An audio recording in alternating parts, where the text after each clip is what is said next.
because I talk to him almost every week. Lie on his couch and No, he doesn't do that. He sits next to me at the discussion usually.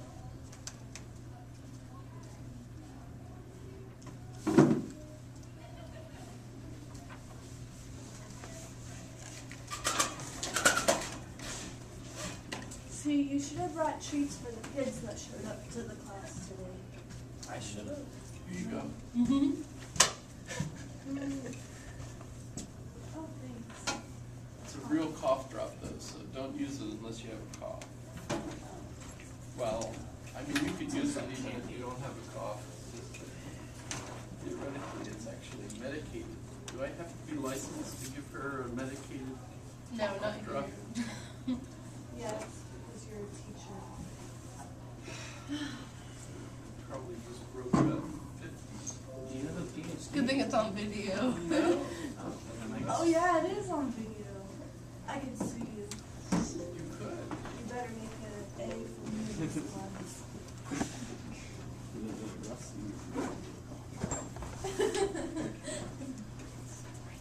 Remember when we broke the rules? Which day? All of them? Exactly. Don't question. So, are you all ready for Halloween? Are we wearing costumes Yes. on Wednesday? Everybody needs We to wear should. costumes. Okay. I'm gonna dress up as a college. I'm good idea. Dress up degenerate. Won't recognize you though.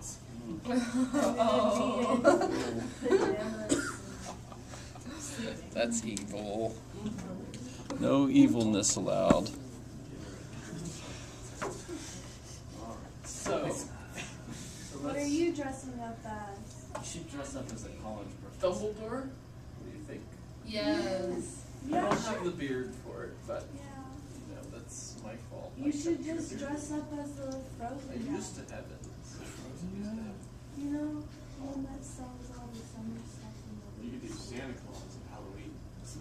Oh. That'd be fun.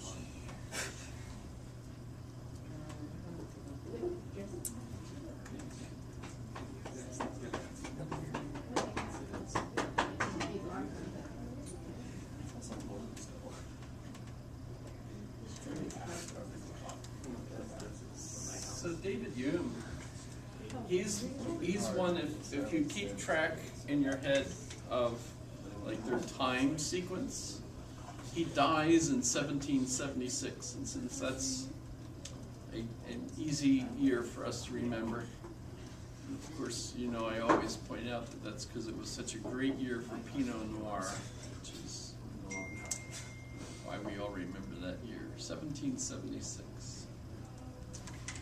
Actually, what happened in 1776 that we all remember? The revolution, like the Declaration, July. What was July? Why was July so important? I don't know. It was a great month for wars, I guess. There's only one. So there was one tea party in Boston, everybody knows that, but where was the second one 4 months later? That's the street right there that goes that way. Do you have to call it? The other one. Like the high A school. bunch of guys dressed, painted their faces with charcoal, Yeah. pretend they were Mohawks, and That way. dumped the tea off the British ship London in New York Harbor. It's not that way. By the way, the dumping all that tea both in Boston and then in New York bankrupted the British East India Company. And the reason it pissed off the British so badly was because all of the rich elite were invested in that company. So when it went bankrupt, it basically wiped out the wealth of the richest elite in the kingdom. So that really pissed them off. And so they decided to lay siege to Boston Harbor. It's not called a siege though when you do it by ship. What's it called? Blockade, etc. Of Of course, everyone knows after a protracted war, we ended up winning our independence, and the first thing Congress did was tax everything. Yay, Just so you know. So we won our independence because they were going to tax tea. And then, so once we won, we realized, okay, now we've got to pay everybody back. And the way we had to pay everybody back was to get money from people. And so what they did is they taxed 5% on all imports, not just tea. Isn't that hilarious? We're still arguing over that, right? Dunleavy arguing no taxes, and Begich is basically saying, well, we've got to find some kind of funding to pay for it. He doesn't use the T word because he doesn't want to lose votes. Although I suspect he's already going to lose because he's a Democrat. Get the idea. If the opposite of pro is con, what's the opposite of progress? Regress usually. Con. Well, yeah, but regress is the real. However, I shouldn't be like that. Okay, so does this link still work? No. Nasty folks. Let's just do it the easy way. David Hume. Some of his relatives spelt their name H-O-N-E. That's not my fault. Actually, I don't know how it's pronounced. We always just say David Hume. I don't know how the Scots pronounce anything because, you know, when you meet the Scots, you know, they talk this way.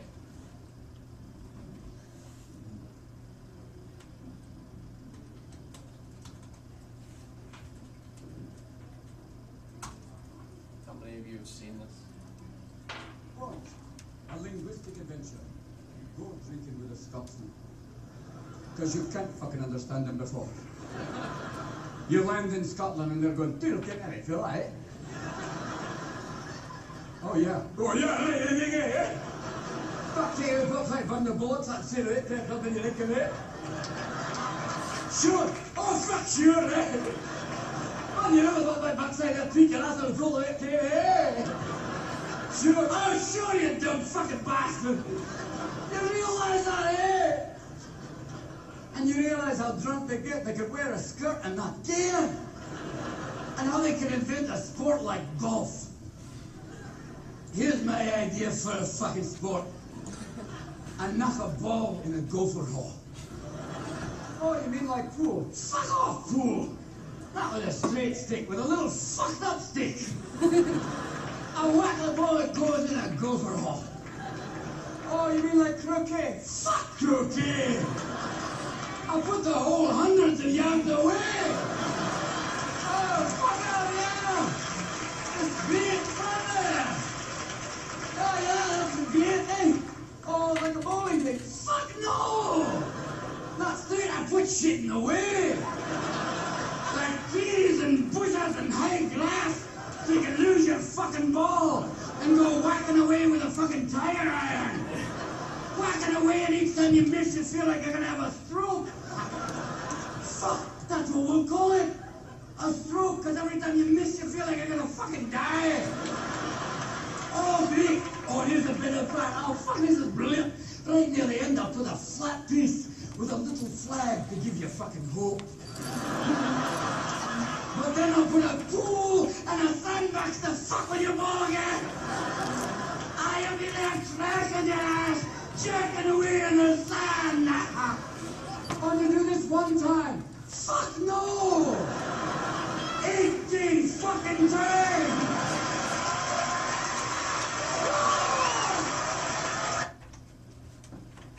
That's not really how the Scots talk. And by the way, I don't think they actually used the word that he used most. I don't think. Maybe they do. I think they do.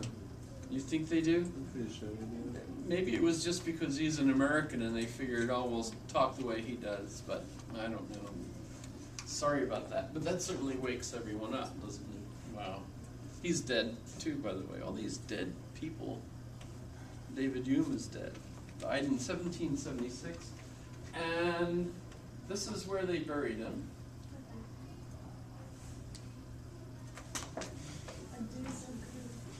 It's, if you ever visit Edinburgh and you go up to the castle, once you're up at the castle, you could go down into the cemetery below the castle. You can't get into the cemetery from below. You have to go up into the castle. Although there's a steps from the road where you can't park, unfortunately. I don't know where the heck you park if you drive that way. Probably you take a bus. But once you get there, you've got to climb the dang stairs all the way up, and then you can go back down to this, which is in the, see the two walls come together? That's the very corner of the cemetery. And what's neat is there's a statue of Lincoln right here. But that's Hume's tomb.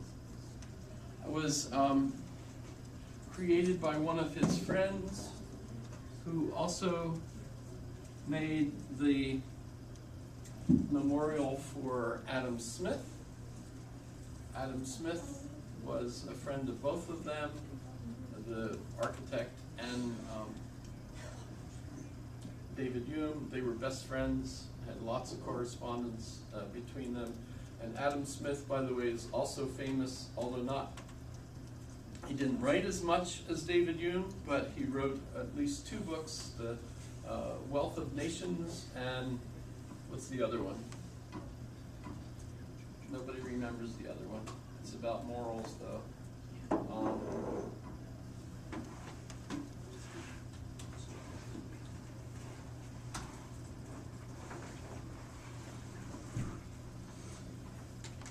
They always, the theory of moral sentiments.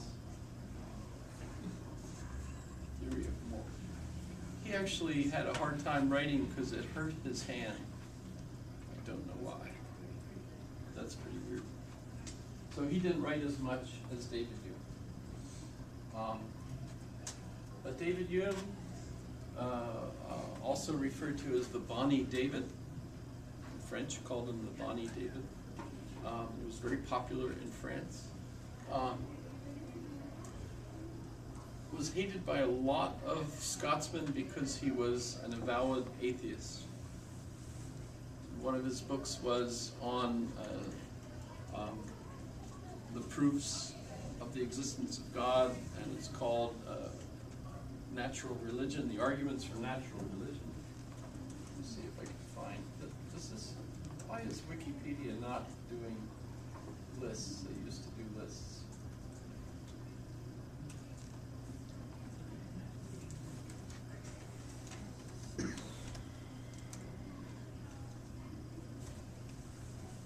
Natural religion. But it's a critique of the cosmological argument that Aquinas uses. Remember the idea that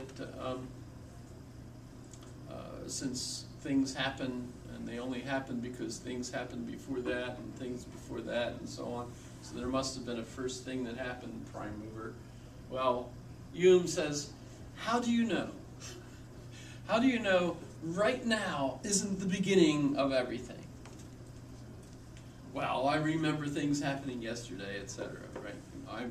I remember that very first moment when I was conceived. Right? I remember going down that long, dark tunnel, looking. That's terrible. And then nobody remembers that far back. Do you remember the rolling downhill part too? Because we were kind of a split personality before those two halves got together. I remember that. I seem to remember yesterday. I bet you all remember lots of things. But David Hume points out that, remember, that's not proof. You can't trust your memory, right? How do I know I can't trust my memory? Well, he says, say we're playing pool. Or actually billiards. He didn't have pool, he had billiards. And he's playing billiards. By the way, just a little side note, Kant played billiards too. In fact, he gambled playing billiards, and that was how he paid his way through college. Just throw that out there. But so David Hume's playing billiards, and he says, if I aim the cue ball at, well, let me play pool instead, right? The 8-ball, right? I line up, take the shot, perfect shot, drop the 8-ball in the corner pocket, which is what I call so perfect shot, right? If I take those and line them back up on the table, and it's a good table, nice, not crappy plywood table, right? No 6.6 earthquake happening while this is all going on, right? So I'm all lined up, and I take the shot exactly the same way as I did before. Perfect shot, exactly the same thing will happen, right? And so if I do that again and again, you know, practice makes perfect. You feel like, well, the cause and the effect are necessarily connected. If you do this cause, this effect will necessarily happen.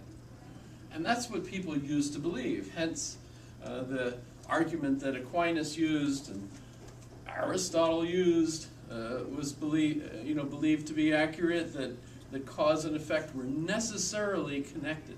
Well, David Hume suggests, well, what if I can imagine I shoot the cue ball at the 8-ball, and just before the cue ball hits the 8-ball, the 8-ball jumps up in the air and goes, hoo-hoo, you can't get me, and the cue ball runs underneath the 8-ball and goes, hey, you can't do that, and falls into the pocket. Scratch. Right? What happened? Well, I can imagine all of that, even though I thought that there was a necessary connection between the cause and effect.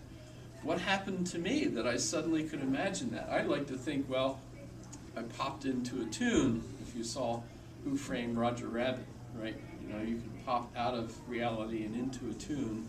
Watch out for the dip, right? How many of you catch that?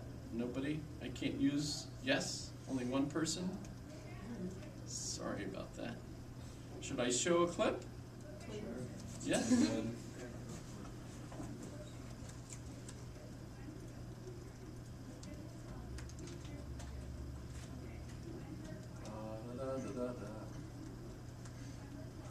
Jessica Rabbit, see? Which one is that? Mr. Valiant. Mr. Valiant.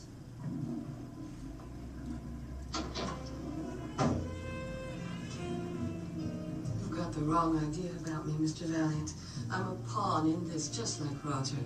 Can you help me find him? Just name your price, and I'll pay it. Yeah, I bet you would. You gotta have the rabbit to make the scam work. No, I love my husband. You've got me all wrong. You don't know how hard it is being a woman looking the way I do. Yeah, well, you don't know how hard it is being a man looking at a woman looking the way you do. I'm not bad. I'm just drawn that way. So, Who Framed Roger Rabbit? It mixes cartoon into etc. But no, David Hume didn't have a chance to see Who Framed Roger Rabbit. I did. But, so that's just how I imagine his imagining whatever it was that he was imagining when he imagined that something else could have happened besides what normally happens.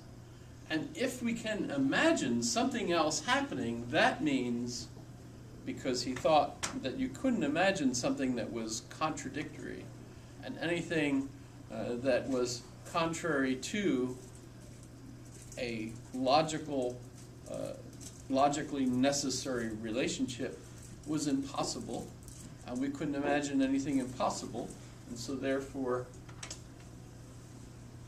if we can imagine it, it's not logically necessary. And so there is no necessity, logical necessity, between a cause and effect. And everybody, by the way, agrees with him on this, which is a tremendous change, because that totally destroys the causality argument, the cosmological argument. Because if there's no logical necessity there, then the argument doesn't hold. We can ask, well, gee, what if everything just starts right now? Right? By the way, the other argument, remember, is the teleological argument. You know, everything has to have a designer, and he says who? And that's when you realize, oh, that's actually not a successful argument. However, since it isn't logical necessity that connects causes and effects, if that's the case, then we still feel like there's some sort of necessary connection. And so he asks, okay, so if it isn't logical necessity, what kind of necessity is it? And it turns out that he argues, well, so we think of it as a matter of fact necessity, not logical necessity. And the difference, of course, is that the one, you can't, it's impossible to have something that's contrary to logical necessity. But if it's as a matter of fact necessity, then that's just based on our experience. Every time I've done this, that's what happened.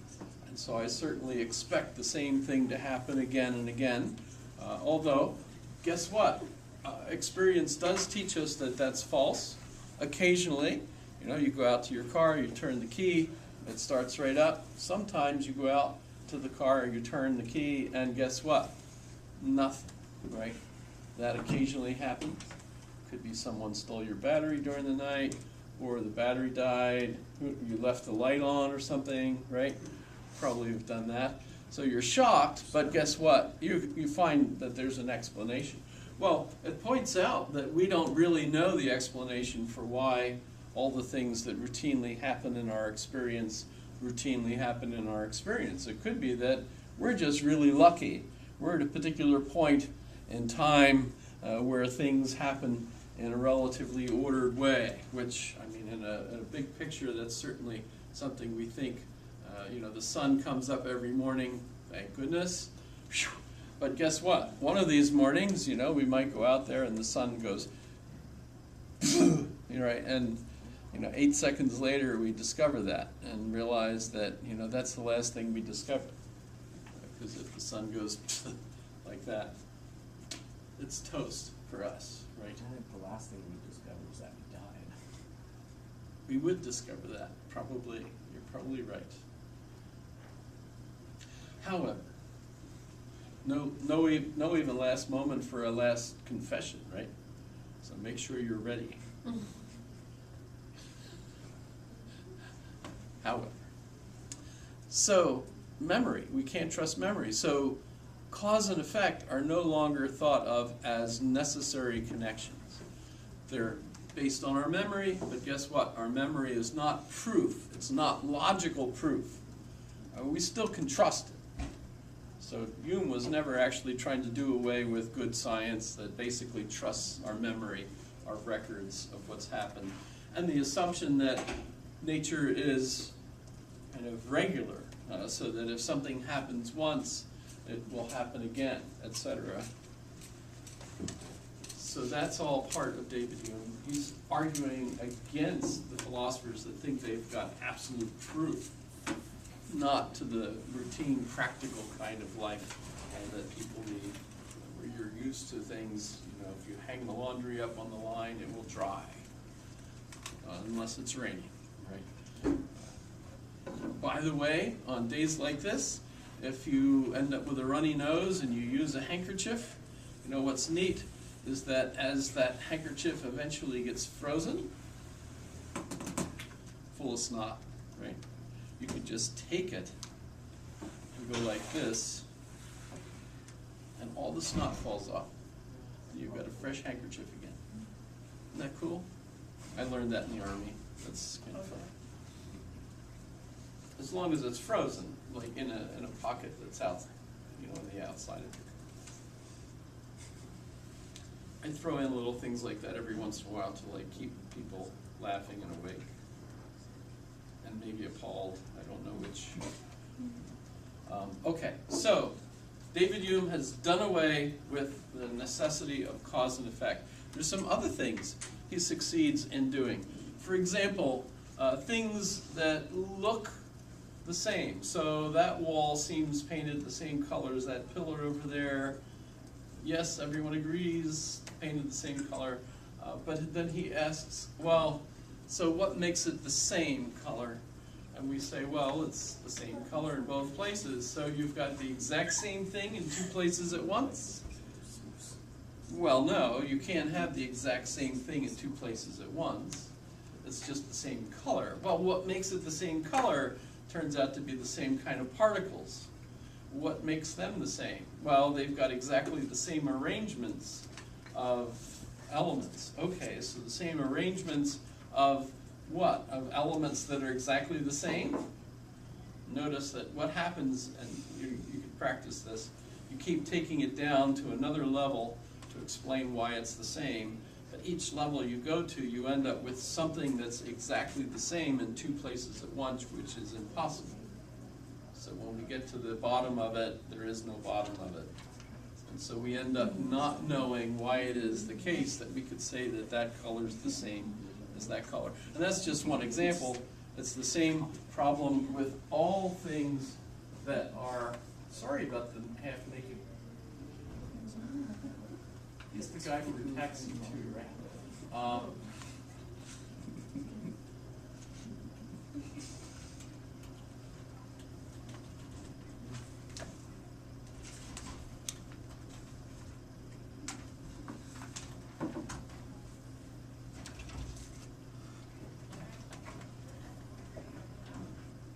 What? That's an article. Sorry about that. Not very helpful. About images. That's not very helpful. There's no little pictures that show.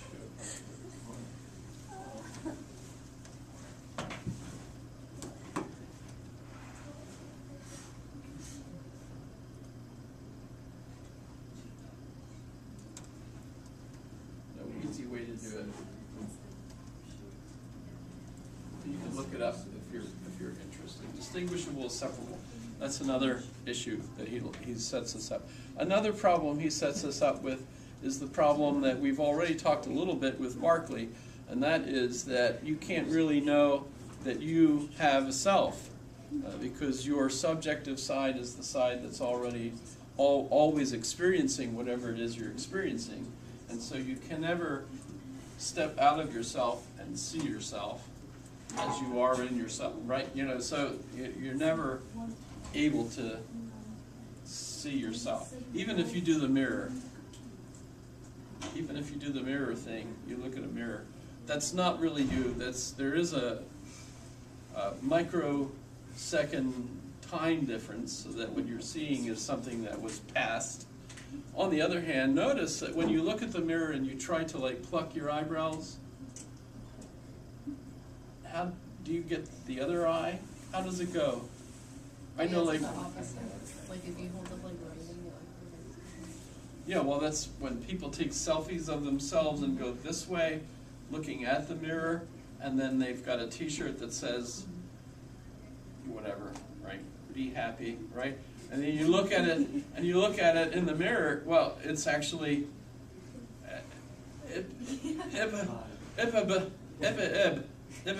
right? You know how, and your face is upside down. No. What? No, that does. My How mirror come? doesn't do that. How come your face has the side? How come your face has the side problem, but it doesn't have the top to bottom one? It's the way it reflects light. Okay, but if I look at a spoon, I'm upside down. It's curved. It's You curved. get cloudy hair. I have those. Those are neat. You know, the kind that go like this, and you look. That's kind of. Well, so it's not really you. It's your reflection. So you can't really see yourself. Plus, well, we know this today. It's not really a question today. We know that you're really no one. Well, in this manner of speaking.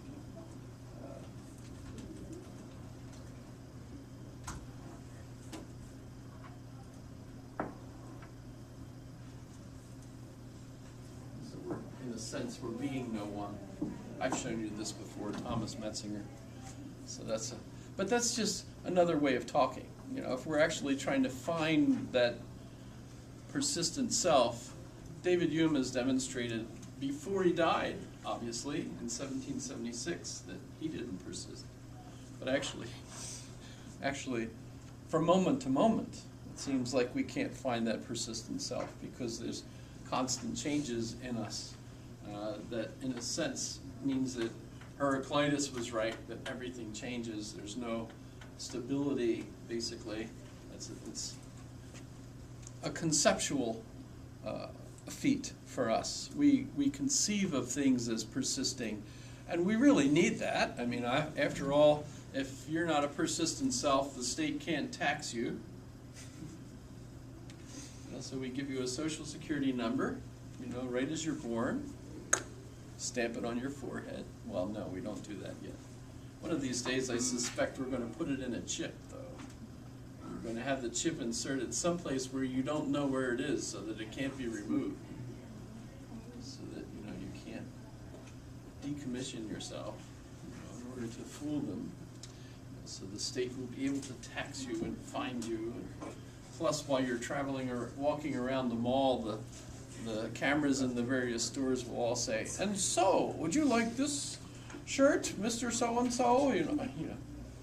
You've seen that movie too, right? What movie was that? The one where the Minority Report. So that's cool. So Hume devastates science, basically, as a result of these. But not everyone realized it. In fact, apparently, David Hume himself was upset when, even though he was 18 years old already when he wrote this book, he thought he would be famous, and yet instead no one read it, no one understood it, if they did read it, and as a result, it didn't sell. And so it fell dead-born from the press, he said. So he tried rewriting it a few times later, but it never really hit, the popular top 10 lists or anything. Plus the fact that he was an atheist meant that when he applied to teach at Edinburgh University, which was primarily there as a means to create ministers, it was a theological university for the most part, and they said, but you're an atheist and you want a teacher? No. And he was upset because they wouldn't hire him to teach. But, that just doesn't seem to make sense, even to me. Why would you hire someone who's an atheist to teach future ministers? That's pretty dumb. But he did get a job at the library, so that was okay. He got a job at the library, and while he was there, he had plenty of time to do research. So he wrote a 6-volume history of England, which was incredibly popular. So he finally became really, really popular because of his history of England. We still have a copy of it in our library, by the way, but unless you read it for historical purposes, it's not really recommended because his history has not been, other people do better research than he had the opportunity to do because we know more about the same time period. So his book is not like current good history of even the same time period. But you could certainly read it just to get a sense of what the British were thinking, because they were using his books as basically their understanding of their own history. So that's pretty cool. And he was finally famous. By the way, if you're familiar with Gibbon's Decline and Fall of the Roman Empire, Gibbons was a fan of Hume's history, and he wrote his book, based on the same style that David Hume's History of England was based on. So it inspired others to do likewise. So that's kind of cool. And by the way, Gibbon's Decline and Fall is also not really current stuff. Reading a more current history of those time periods is probably better, unless you're interested in what, of course, the people that used to think, why they behaved the way they did. So, by the way, if you're interested in Rome, the person I highly recommend is Mary Beard.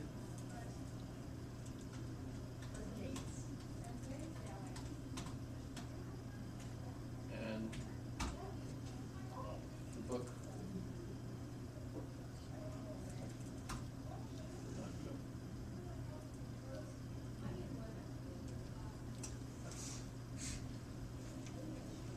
SPQR is what the Romans had stamped on like all their manhole covers and stuff. It was like USA. Pardon me? It's a bit more than just manhole covers. Yeah, they put it on other things too. And this is an instant classic. Can you have an instant classic? No, it's just totally wrong, right? Why do we even call that an instant classic? That's just, however. Okay, so David Hume. His book eventually was read by Immanuel Kant, and that was actually while David Hume was still alive, but since David Hume died in 1776, Immanuel Kant never actually got a chance to respond to David Hume, like via mail or anything. Didn't email him, they weren't on Facebook or anything. They probably could have texted one another, but no, they didn't have any smartphones, so that didn't work. In any case, David Hume dies, but Kant attempts to answer Hume. So you could even look up things of this sort. That's interesting. I didn't know that did that. Has Kant answered Hume? So that's kind of interesting. It's a topic all on its own. The question is, has Kant answered Hume? And the problem is that because of the way Hume described this dilemma, what used to be thought of as metaphysics was no longer thought of as possible. Well, at least if you read David Hume. It seemed like he did away with metaphysics. There was no longer any point. So how do you explain how this works out? I have a good magic marker. However, so say we have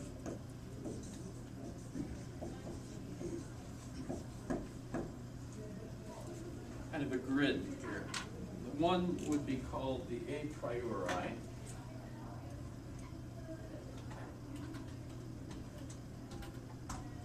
Which is actually a rather technical term.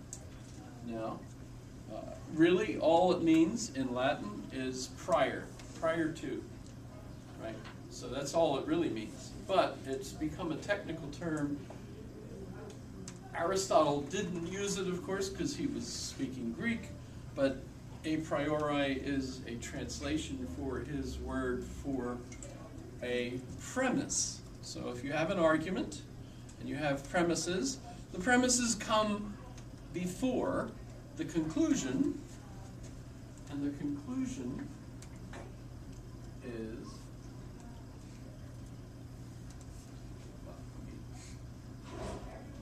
still another page.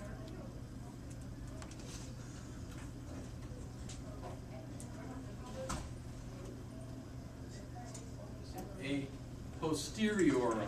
That's harder to say than a priori. I don't know if you're having trouble thinking it in your head how it works. A posteriori, right? And that's pretty easy though if you think about it, because we all have a posterior. So a posteriori. It's not a bad word though. It just means what follows or after, right? Something of that sort. So how has this become a technical term? In Kant's argument, we have a priori and a posterior.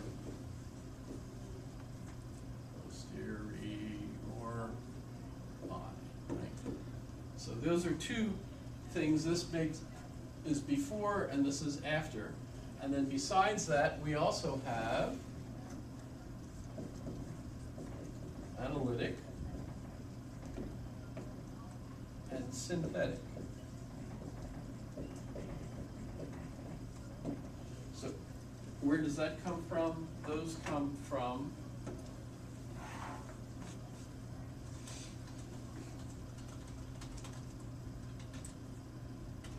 traditional square of opposition. We've done this before, we've seen this. remember. That's not the page I usually use. What happened to the other one?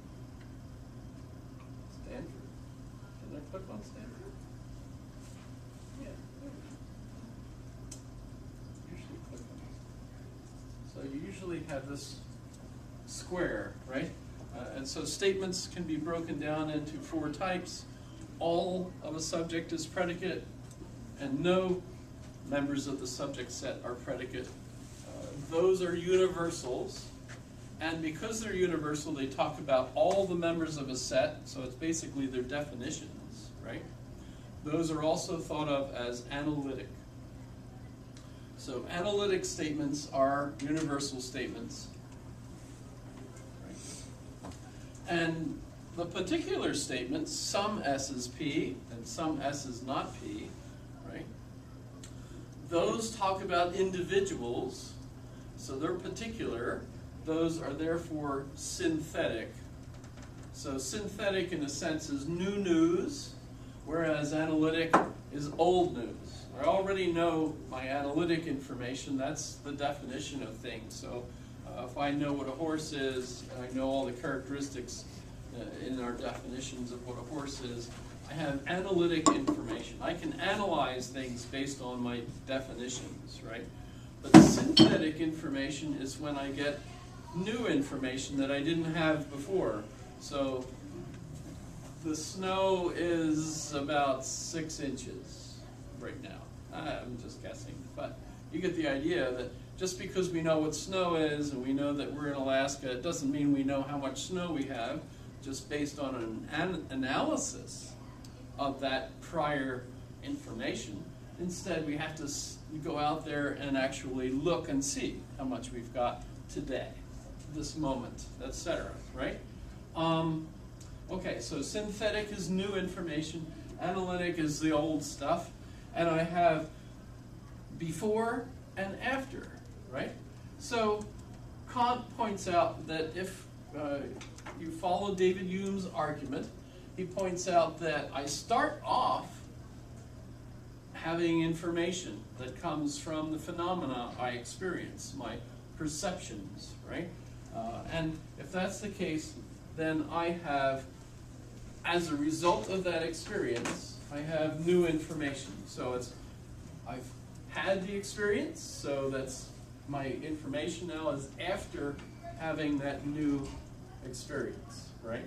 And once I've collected enough of this, like I went and saw the swans on Saturday at the zoo. I didn't go all the way down. I guess the swans are all kind of taking off right now. They're all gathering at the lakes, or maybe they already left thanks to the snow. I don't know. But it was beautiful seeing swans, and I could see that what are the baby swans called?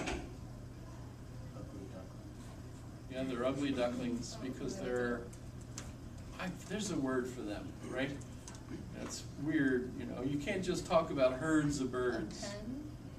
Oh no, the female's called a pen. The babies are called cygnets or cygnets. Cygnets. Okay. With a Y. So the cygnets were about the same size as the parent birds, but they were all gray. So and they all were, right? Relatively all exact. Of course, these are all the same breeding pair, whatever, etc. At the zoo. If you've been, anybody else seen them? No? Yes? Maybe so.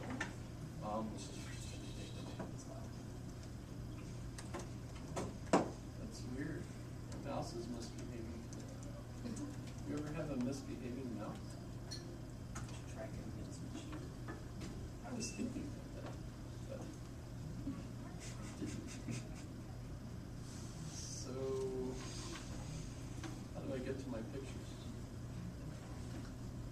Okay, that's snow leopard. Okay, so there they are. You see? This is cygnets.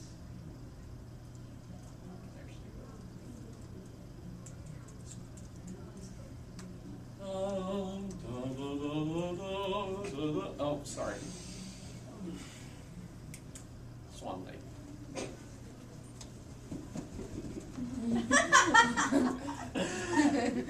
With the 4-4, no, 2-2, not 4-4. Sorry. This is all on purpose. I'm not really ridiculous, I'm just acting ridiculous. I can't wait to rewatch that. Yeah. I don't know if I got into it because it's aimed over here. You know, at the O'Hara's, not Katie O'Hara. Okay, so, where am I? I got lost on the lake. So, I'm absolutely convinced that at this time of year, cygnets are gray. There they are, right? Now, since that's the case, what I've just done is gone up here, notice, because I've seen individuals, but then I presumed that since all the ones that I saw there are gray, that means that I can now say this is analytic. At this time of year, after 4 months or however old those birds are, they're gray. I don't know if they turn white just before they take off, but when they get up that high, you can't really see them anyway, right? You know, you've seen them going. You've seen herds of birds heading south at this time of year. Okay, so that's analytic, a posteriori, because I've experienced it, right? Next year, about this time of year, if I go down and look at the swans, I will expect to see, so I already know this information, so prior to my going to see them, I already have this analytic information that, those are the cygnets. They're all gray, right? So, Kant gives us, we have synthetic a posteriori information. We end up with analytic a posteriori information. And we have analytic a priori information. But what David Hume points out is that you cannot have new information prior to your having the new experience. You can't know what it's going to be before you actually experience it. That's logically impossible, right?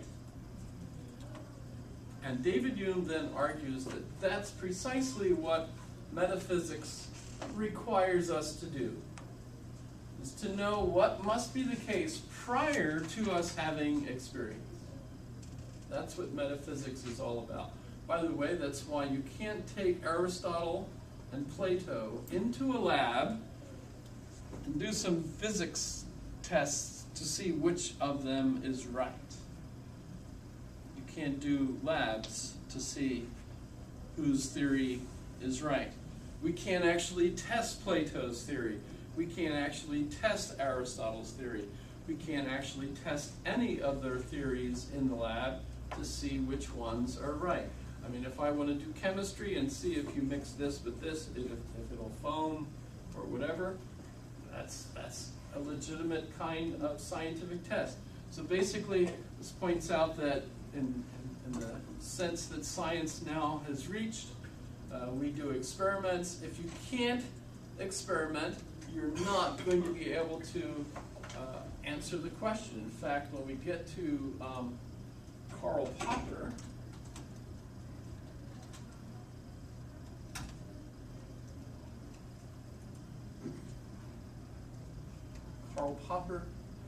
is labeled here British, but he's Austrian. He was born in Vienna. In fact, he was a local, relatively close neighbor of Wittgenstein. They were both from Vienna. So two of the more important philosophers of that time period were from Vienna, Ludwig Wittgenstein and Karl Popper. And Popper's impact on science is that, you know, when you come up with a scientific theory, what we're not trying to do is prove the theory, because Hume demonstrates you cannot prove a theory. Theories are unprovable, right?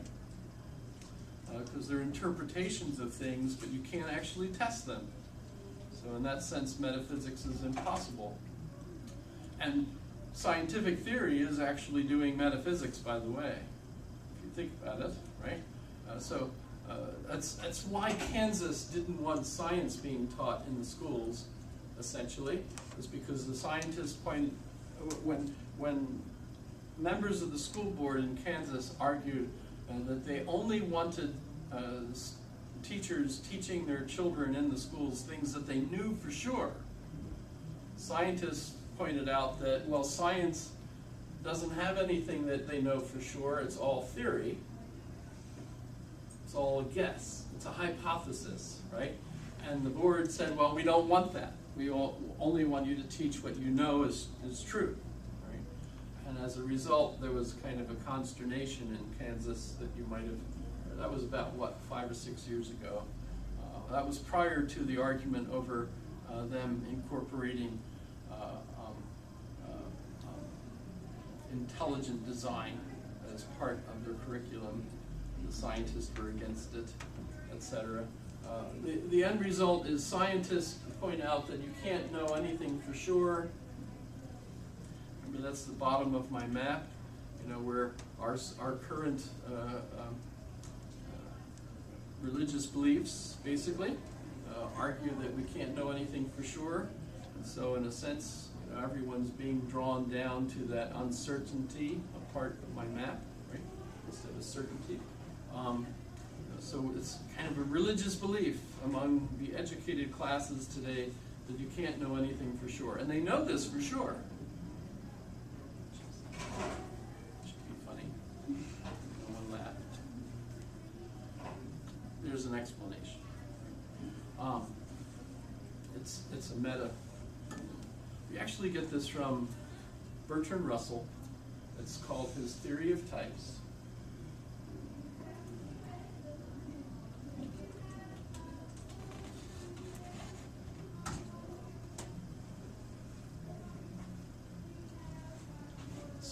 So if I have a statement or a set of statements on one level of discourse, and then I have a statement about that level of discourse, it's not self-referential.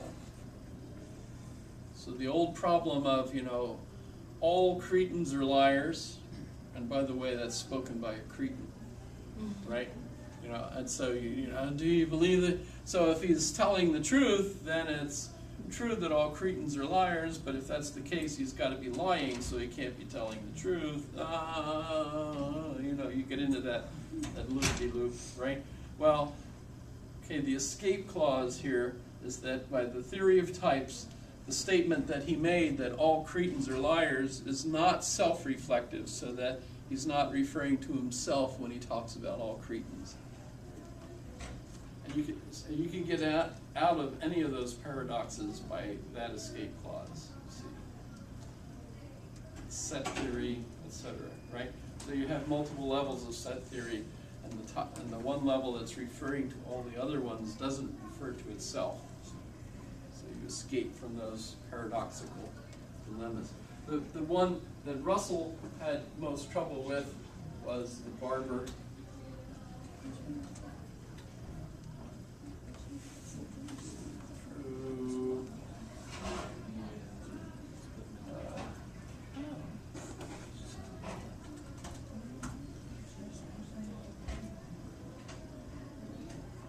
So if the barber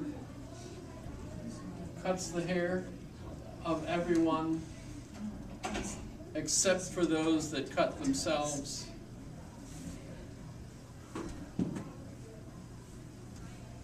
is that right?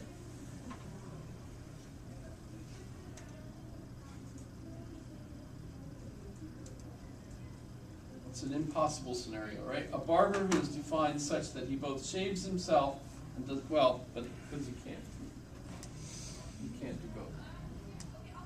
The barber is the one who shaves all those, and those only who do not shave themselves. So who shaves the barber? Because he's the only barber in town. So that's kind of, that was just the famous, believe it or not, that's famous. It's not my fault. So Karl Popper, in pointing out that thanks to David Hume, scientific theory cannot be proven true, What you do with science, then, is the opposite. You don't demonstrate that it's true, you instead demonstrate what is false. So we have theories. I can demonstrate that that theory is false. That's good, then we get rid of that theory, right? So until, though, you've demonstrated that a theory is false, you can assume that it's the best theory we've got, so you act on it. It's a warranted assertion. That's what John Dewey used to call it, right? A warranted assertion. It doesn't mean that it's true. It just means that we can act on this until we get a better theory, and then we can, pardon? Thank you. I sneezed. Oh, that was a sneeze? I'm sorry. I thought it was like snow falling outside or something. I was trying to be quiet about it. Okay. God bless you. Okay, so Karl Popper, important, because he reversed kind of the trend. Instead of trying to prove something, science works. In fact, there's a great quote, and that is, "Funeral by funeral." You heard this one before? Funeral by funeral. Progress. No.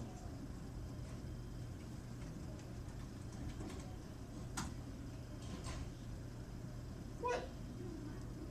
That's not what I...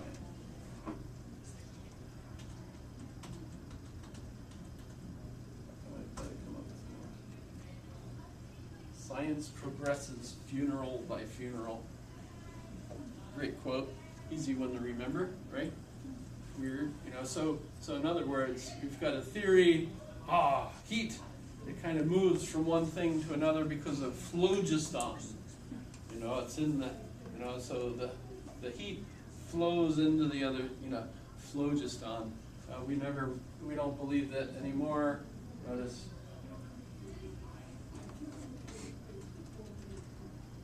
Oh, yeah, let's pH. I used to think that was a theory for a while. That's gone, etc. Okay, so that's all thanks to David Hume. And he talks about how thoughts work. Everything is in the head. Remember the idea that everything is our phenomena. So everything is inside of our minds. And how do we get out of that? We can't. We're stuck there. And metaphysics is impossible. If that's the case, then David Hume's philosophy prompts Kant, who is a philosophy professor in Königsberg at the time, and he's been teaching for quite a few years. He's actually in his 60s when he reads David Hume, and he's been a conservative teacher, teaching rationalism, all his years as a professor. And David Hume wakes him from his rationalist slumbers. So we get this wonderful David Hume quote, Kant quote.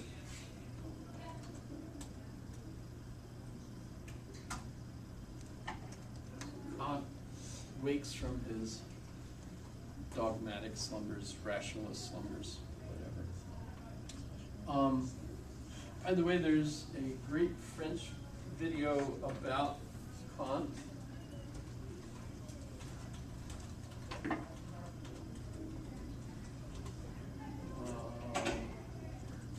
Last days.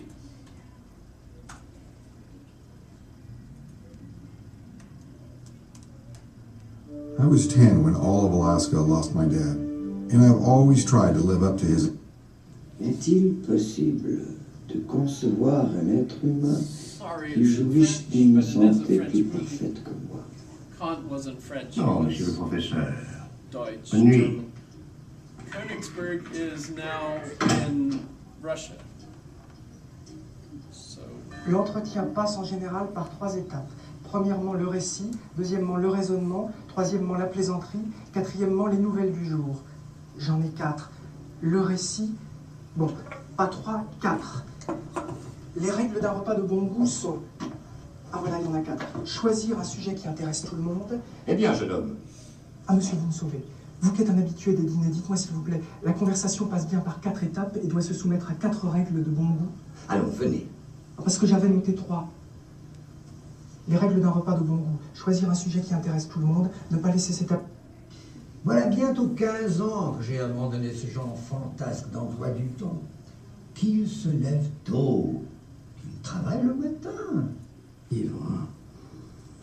Avec lui, tout m'apparaissait futile. Essayez. So that's Kant. 1, 2, 3, 4. Du nom de l'amour.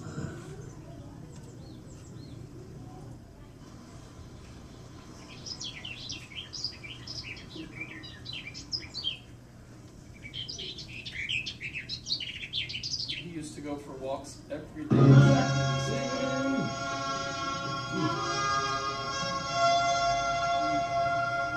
That's weird. Oh well. If you want to have a good time, you could always, use that for like a Friday evening date. Go watch, pull up your YouTube, look for that movie, sit there and enjoy the French. Maybe not. So Kant is woken from his rationalist slumbers. By the way, the French spell Emmanuel with an E, but the Germans with an I.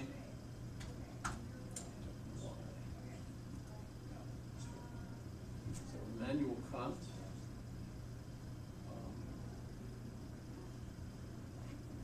And after a career that, in a sense, prepares him for this, chances are he was autistic. I mean, that's just my guess, because a lot of his characteristics, when he would go for his walk, for example, everyone in the village would set their clocks by the time when he went by their shop. So, because he was more accurate than the clocks, etc., that kind of thing. So he was invited to go to other universities because he was so famous, but he never left Königsberg, even though the other places were, more famous universities. He didn't want to leave town. He was set in his ways. So there's all kinds of reasons why we might look at him and think that he is kind of autistic. By the way, he wrote the critiques after reading David Hume's work. He wrote them very, very quickly, even though if you see them, you'll notice they're very large. But he wrote them like within 6 months. And the first one is the critique of pure reason, which kind of interesting.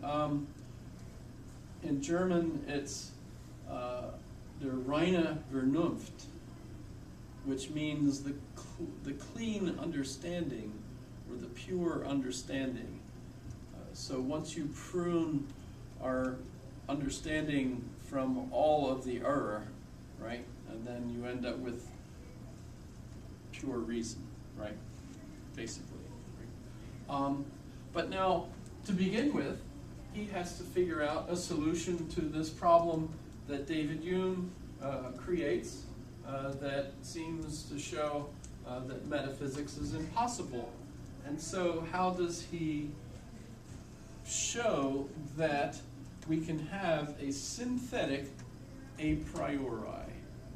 How can we have a synthetic a priori?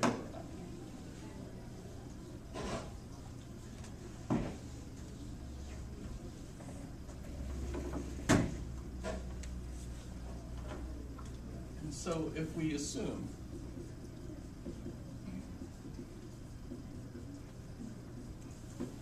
that all we can experience is phenomena, and phenomena comes from the Greek word phane, which means a lantern. Have I done this before? I'm having deja vu. Okay, so a phane is a lantern, right? And so theoretically, if you're walking around in a pitch black night, and you're walking around and you've got your lantern, everything you can see is a result of the reflection of the light from your own lantern, right? So, in a sense, phenomena is a reflection of my own senses. So whatever I'm seeing, hearing, tasting, touching, etc., is all a result of my own senses giving me that input, right? So phenomena, right? Now, Kant argues, okay, so thanks to Hume, all we've got is phenomena. Everything then has to be kind of an analysis of phenomena.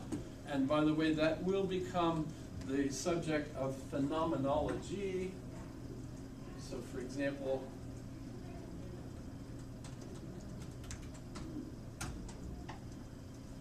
there's a science of phenomenology, which is just the study of phenomena.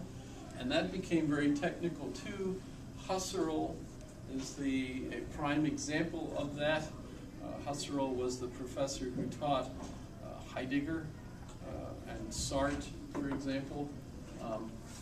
But basically, it's the idea of trying to get outside of the limits of our senses by just analyzing the phenomena as it appears to everyone. So typically you go and you study the cultures of other people by just listening to what they experience, right? And then you don't impose your own criterion on their examination, right? But so phenomena is all we can experience, but in order for us to have experience, Kant points out, we can transcend this limit.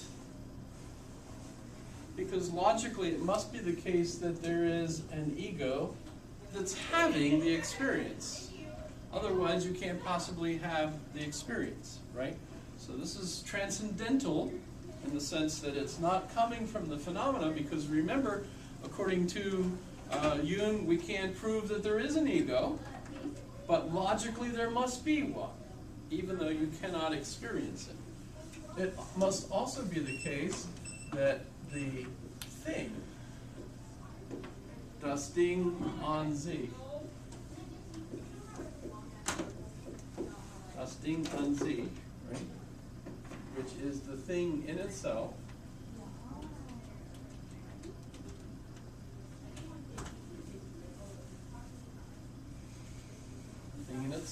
right?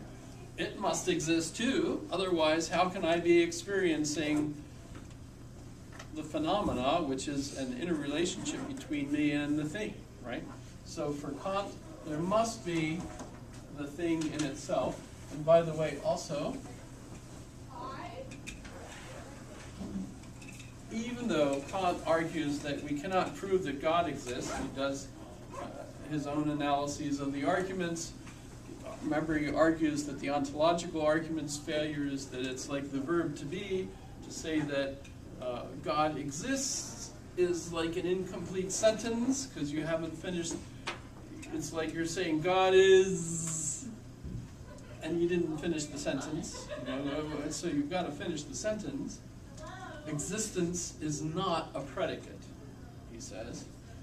By the way, the answer to Kant is that that's nonsense. Existence is a predicate. This magic marker exists. This one doesn't. Let's see. And cosmological arguments, he basically accepts Hume's destruction of those. Same thing with the teleological argument. But as far as God is concerned, he offers his own argument. If God doesn't exist, then everything is permitted. Morality is nonsense unless God exists. So that's kind of an. By the way, if you're used to visiting APU years ago, the first building on the left, when you go by it, there's a big blue area on the top that had a big globe of the earth, and right next to it was a Kant quote that said, "The two things I admire most is the starry heavens above and the moral law within." So, remember that? Anybody? Well, I don't know why they took it off, repainted the building, and they haven't put it back. So I don't know why that is. It was a great quote. In any case, running out of time, right? I came close, though. Well, the one thing I wanted to add, though, is the grid. I've got 2 minutes according to that. Is that right? 1 minute. Okay. So every experience we have takes place in time. Try to imagine any experience is always going to have time proceeding through that experience, right? Plus, if I have any experience of something three-dimensional, it must take up space, like this, for example. Takes up space, notice, see? See it's taking up space? And to prove to you that it's not the thing that creates the space, it's me, keep your eyes on the space. And notice the space is still there. Does that work, or is that just a silly thing? He uses an orange, but nonetheless, it seems to work. And then all the other things are the categories, which were basically Aristotle's categories. The main difference is now, while Aristotle applied those categories to things in themselves, Kant reverses that and points out that all of those categories are imposed by our perspective. It's not that those are the characteristics of the things, that the characteristics we impose on everything.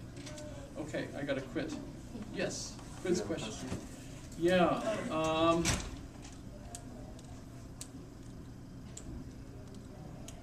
no, I don't. But I need one. What's a good one?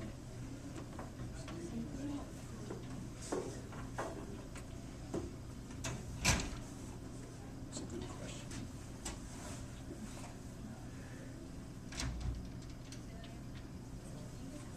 Are there universal morals? Pardon? Are there universal morals?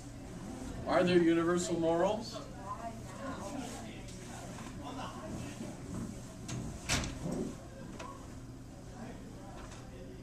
What's your favorite scientific theory? What is your favorite scientific theory? How's that? And if you want to attach that to morals, you can ask, is morality scientifically verifiable? Rejected his gift. You have to admit, I did give you something. Yeah, you did. I appreciate it. It's not an Oreo, though. Yeah, exactly. Like it. We didn't do our technical groups. Oh, that's what you were holding that up for. Yeah. We didn't even You have to be a little bit more overt. Yes, I lost track of time. I was gonna do it, and then you were like, "Oh, 5 minutes left." I was like, "Shoot, no time for that." Shoot, exactly. I was gonna remind you, but I missed it. I should have done that at the very start. I was thinking about it on the way down here. I was thinking, oh, first thing we've got to do that. And then I walked